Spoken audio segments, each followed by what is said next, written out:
vi Anaku Isumuende.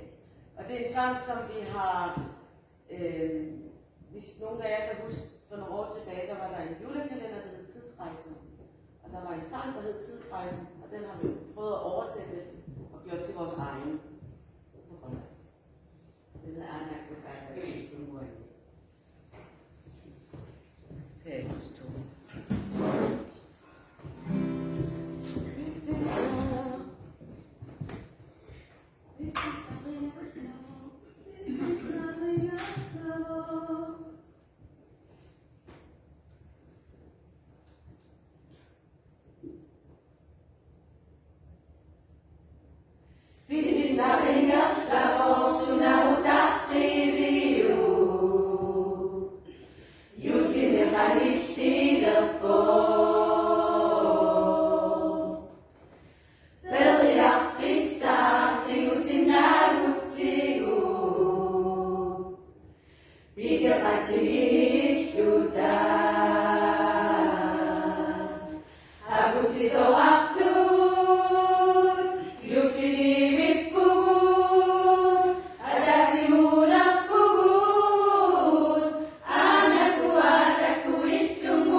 Suming